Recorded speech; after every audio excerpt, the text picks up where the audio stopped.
Salam dan hormat kepada sahabatku sekalian. Coretanku kali ini adalah pengalamanku yang berkesempatan mengunjungi negara Balkan, iaitu Bosnia-Herzegovina. Bosnia-Herzegovina, dua wilayah dalam satu. Kedua-duanya adalah sebuah negara yang merdeka daripada kekuasaan Republik Sosialis Yugoslavia. Peluangku ke negara Balkan ini selama menjadi wartawan berita TV RTM sebanyak 4 kali. Kali pertama pada tahun 1993 bersama Menteri Pertahanan ketika itu. Selain perjalanan ke New York, perjalanan ini juga paling panjang ku lalui. Dari Kuala Lumpur ke London, ke Rom dan berakhir di Sarajevo. Dari Sarajevo kemudian menuju ke Pale, di mana Malaysia ada menempatkan pasukan pengaman Malbat ke negara yang berperang sejak 1990 itu. Peperangan di sini adalah paling dahsyat dalam sejarah selepas Perang Dunia Kedua. Lebih dikenali sebagai pembersihan etnik atau ethnic cleansing, di mana lebih 100,000 nyawa yang terkorban. Juru kamera aku pada masa itu, Haji Omar Saleh. Sesampai sahaja di lapangan terbang tentera di Sarajevo, kami diarah berada dalam keadaan berjaga-jaga. Nama dikutip, wartawan dan rombongan Menteri Pertahanan ada lebih kurang 10 orang, termasuk kenamaan dan pegawai tentera. Kami kemudian diarah memakai baju kalis peluru yang sangat tidak selesa, keras dan menolak dagu. Aku berasa seolah-olah dalam kulit penyu. Kemudian kami dibawa menaiki helikopter PBB yang sudah sedia menunggu. Berjalanlah kami dengan tertunduk-tunduk seperti mana arahan dan bimbang dilibas kipas helikopter yang sudah berpusing ligat. Dari lapangan terbang itu, terus ke Pale, merentasi beberapa zon, mengambil masa lebih kurang 2 jam. Wartawan dikhaskan menaiki helikopter peninjau. Namun semasa penerbangan, helikopter yang membawa Menteri Pertahanan itu memintas terbang dahulu. Duduk di dalam kaldoi helikopter merupakan malapetaka sebenarnya.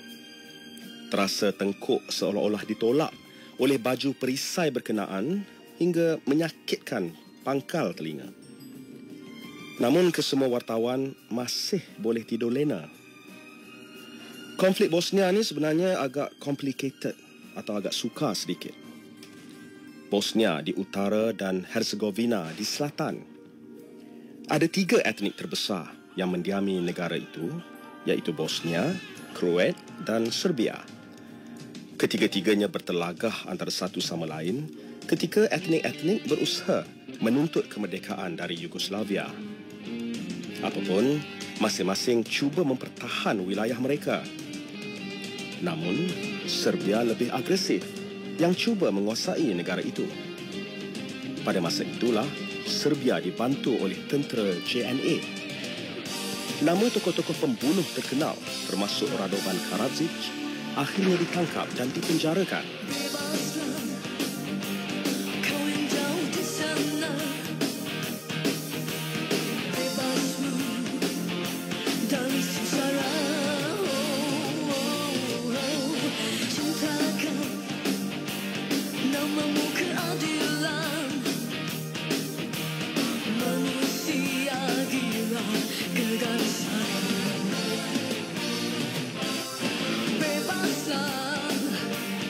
Kau yang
mesra,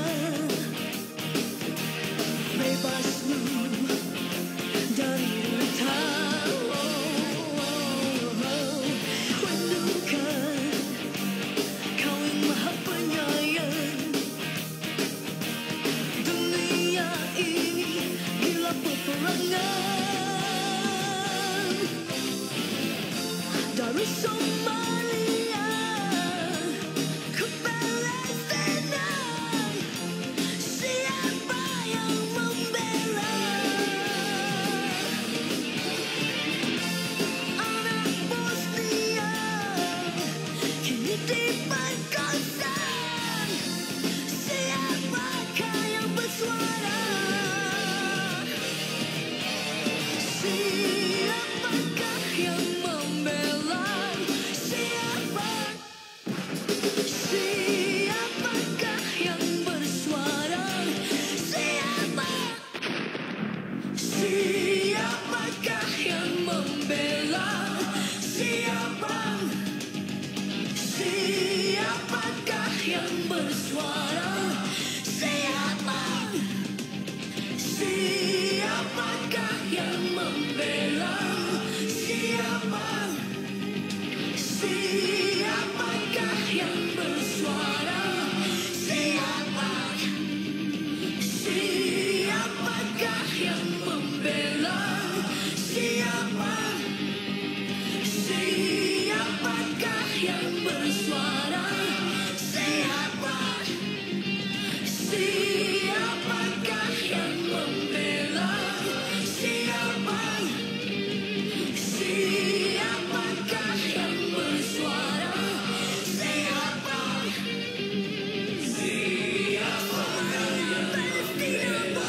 Palestina, Bosnia, Somalia, Palestina, Bosnia.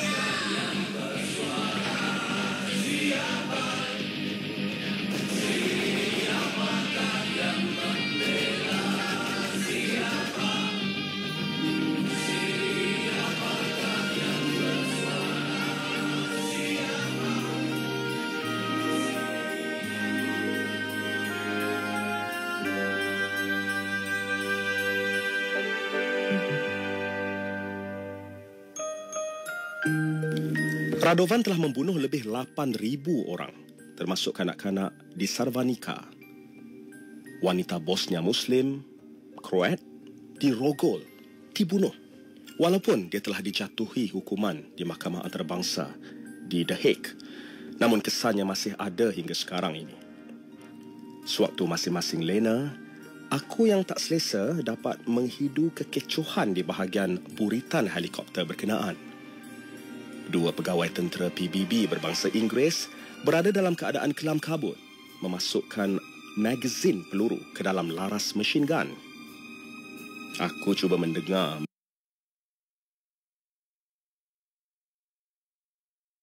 mereka bercakap menerusi intercom dan aku pasti ada sesuatu sedang berlaku di bawah. Aku bangun menuju tingkap helikopter yang terbuka lebar dan meninjau ke bawah. Tak pasti berapa ketinggian helikopter berkenaan dari bumi, tapi jelas di bawah. Hush! Bisik hati aku. Padanlah. Lalu aku bergerak ke arah Omar Saleh lalu mengejutkannya. Aku memberi arahan supaya merakamkan apa yang ada di bawah. Tak silap ketika itu, Omar memakai kamera jenis BTS yang beratnya tak kurang 20 kilogram. Sebaik menerima arahan, Omar dalam keadaan mamai bergegas ke arah tingkap yang terbuka, meletak kamera di bahu, ingin membidik punat kameranya untuk merakam. Tiba-tiba beliau terus memeluk kamera ke badannya. Ya Allah, matilah kita. Dan dia terus mengucap dengan sedikit kuat. Perbuatannya disedari oleh juru kamera TV3 bernama Azman. Dia pun meluru ke tingkap untuk sama merakam, bimbang jika kena skup dengan RTM. Sebaik dia menghalakan kameranya, dia pun terberhenti dan tercengang. Tiba-tiba dia pula meraung, "Mak, aku tak mahu mati di sini." Masing-masing meluru ke kandoi. Semua terdiam dan ketakutan waktu tu. Apatah lagi, dalam berani jadi penakut. Bahkan askar tadi pun tersandar. Mana tidaknya, semasa aku menjengah ke bawah, kulihat di mana puncak bukit ada saja laras meriam yang panjang bergerak mengekori arah helikopter yang kami naiki. Ini perang. Peluru tak mengenal sesiapa. Beberapa minit kemudian, kulihat askar itu melepaskan nafasnya. Lega. Dan dia menutup peta yang bertanda merah yang dipegangnya. Bermakna kami melepasi red zone. Lega. Memang lega. Sebaik mendarat di lapangan PIL, kami diarah menaiki kereta perisai PBB yang dikendalikan oleh Kor Jurutera ATM. Satu tank boleh masuk 4 orang. Berhimpit-himpit. Itulah pula pertama kali aku naik kereta perisai perang. Semasa mendarat di helipad di PIL, sudah menunggu beberapa kereta perisai yang tertera tulisan UN di dinding bersama bendera biru lambang UN atau yang kita sebut PBB ini berkibaran. Kami diarah segera menuju ke tank tersebut dan menyusup ke dalamnya.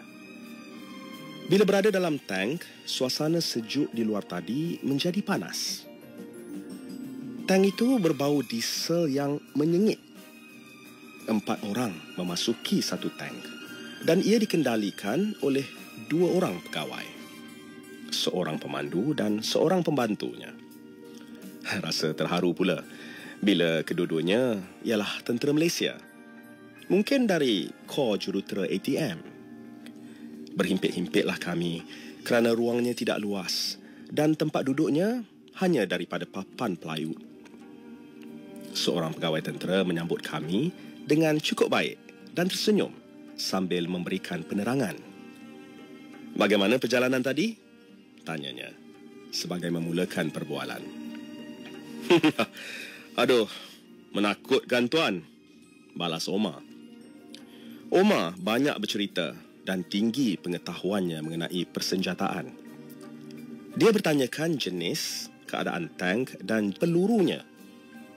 Aku ni mampu tersenyum saja. Tak apa, sebentar lagi kita ada pengalaman baru lagi. Dengar aja dinding tank ni berbunyi ketung-ketang, balas pegawai tentera itu lagi. Sambil menantikan arahan untuk bergerak bersama Menteri Pertahanan. Pemandu di hadapan hanya mengintai melalui kanta atau monitor yang kecil sahaja. Itulah pula kali pertama aku naik kereta perisai perang yang aku kira sempit dan kurang oksigen. Ada sedikit sahaja udara yang menyejukkan, tapi tak tahu datang dari arah mana. Seingat aku, ia bukanlah penghawa dingin. Aku melihat peluru meriam ada beberapa kotak di sisi kami. Aku tak pasti, mungkin daripada jenis Caesar 155 atau Kaskus. Berkilau cahaya tembaganya dan ada yang berwarna hijau tentera. Sementara laras meriam berada ke samping di tengah-tengah. Aku mendengar sahaja perbualan mengenai tank yang gagah itu sambil membetulkan tempat dudukku. Sambil itu, Omar dipesan jangan buka penutup perisai atau menjenguk keluar untuk merakam perjalanan ke kem di PIL. Oi kawan-kawan, apa guna duduk diam saja? Senangkan hati, ayo mari menyanyi. Oi kawan-kawan, jangan takut jadi tentara. Baik di darat atau laut, udara tentera bersedia.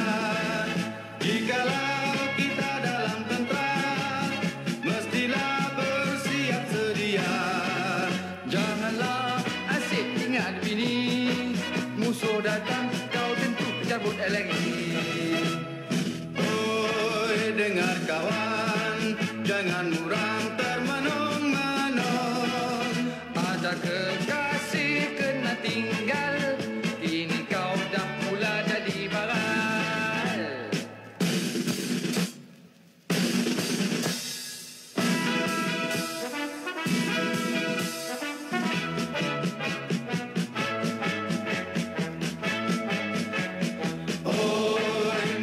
kita bergembira beramai-ramai, pergi berjuang, pertahankan tanah yang permai. Oi, ayo kawan, terus maju, hayungkan tangan, berbaris kita tegak sedia menghancurkan musuh negara. Bila ku sudah camat nanti, tentu ku naik pangkat lagi. Tapi ingat, bila jumpa musuh, jangan kejut, jangan cuba nak cabut. Oi kawan-kawan, mari kita senangkan hati, mari menyanyi bergembira, jadi tentera yang berjasa. Berbaris kita tegak sedia menghancurkan musuh negara.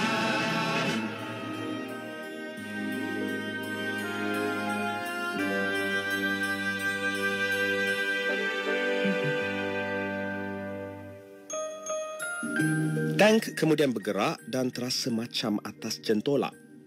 Sedikit laju. 15 minit kemudian, dengan perisai berantai itu, terdengar bunyi beberapa ketukan di dinding. Rupa-rupanya itulah bunyi kesan tembakan daripada snipers yang ramai bersembunyi di celah-celah bukit. Terasa pula gerun diri ditembak secara nyata. Cuma kebimbangan aku, jika ada pula tembakan mortar anti-tank, tentu tak selamat. Aku terus berdoa supaya cepat sampai ke kawasan selamat. Mana lagi kalau bukan di Malbat. Bila tidak ada bunyinya lagi, bermakna lepaslah daripada bahaya. Pasukan pengaman tidak bertindak membalas atau menyerang semula mereka. Kerana apa yang difahamkan, tanggungjawab mereka ialah menghentikan peperangan dan misi kemanusiaan. Tembakan yang dilakukan oleh snipers hanyalah sebagai tanda protes anti-PBB yang menghentikan peperangan sejak 1992. Mereka, snipers, pada masa tertentu akan datang ke Kem Malbat bagi mendapatkan bekalan makanan. Ramai penduduk yang kelaparan dan mengharapkan bekalan makanan percuma daripada tentera PBB. Tentera pemisah Serbia pula cuba menghalang sebarang punca makanan kepada penduduk dan mahu mereka mati dalam kelaparan dan kesejukan. Bosnia-Herzegovina didiami oleh 3 etnik terbesar. Bosnia beragama Islam, Kroat Ortodoks dan Serbia pula Protestan. Semasa zaman Kesatuan Soviet, mereka boleh hidup aman damai. Tetapi selepas Perang Dingin Kesatuan Soviet mula runtuh, maka lahirlah Federasi Republik Sosialis Yugoslavia yang rapuh dianggotai oleh beberapa negara termasuk Bosnia-Herzegovina. Bosnia mahu keluar daripada federasi yang dianggotai oleh 5 negara itu, iaitu Croatia, Serbia, Makedonia, Bosnia dan Herzegovina. Kerana mahu berkerajaan sendiri dan keluar daripada rejim komunis. Bertambah buruk lagi, federasi mengalami inflasi dan kemuflisan, maka negeri yang kaya seperti Bosnia perlu membantu negara selatan dan timur yang didiami oleh Kroat dan Serbia. Bosnia dan Croatia mengisytiharkan mengiktiraf negara dan berkerajaan sendiri, namun ditentang oleh Serbia yang mahu menguasai keseluruhan wilayah berkenaan. Maka itu, bermulalah perang saudara 3 penjuru. Serbia menyerang Slovenia dan dibantu oleh tentera Yugos. Masyarakat Bosnia tinggal di kota dan memegang kuasa ekonomi, sementara Kroat dan Serbia tinggal di perkampungan dan pedalaman. Inilah masa mereka cuba menggugat masyarakat Islam Bosnia. Mereka mula menyerang, menangkap dan membunuh. Pemerkosaan dan penyiksaan jiran, khususnya masyarakat Islam, berlaku setiap hari. Dan akhirnya, lebih 2 juta rakyat Bosnia menjadi pelarian, melarikan diri mereka ke Sarvanica. Pada 1995, Sarvanica menjadi saksi beribu-ribu masyarakat Islam dan Kroat dibunuh dan disiksa Radovan Karadzic, Slobodan Milosevic dan General Ratko Mladic ialah antara 3 nama manusia yang paling kejam ketika perang itu. Kami menuju ke Konjik. Di Konjik, kami berehat beberapa jam sebelum menaiki pesawat ke Rom dan ke tanah air. Di Konjik, aku dan Haji Omar tersandar melepas lelah di sebuah restoran yang agak cozy. Di dalamnya, agak tenang, dengan lampu kuning dan cahaya lilin melentuk-lentuk atas meja. Ia seolah-olah tak terkesan pun dengan suasana perang yang melanda negara itu. Makanan paling hebat ialah baked truth in butter yang lazat bersama kopi Balkan yang panas. Pada masa sama menikmati ikan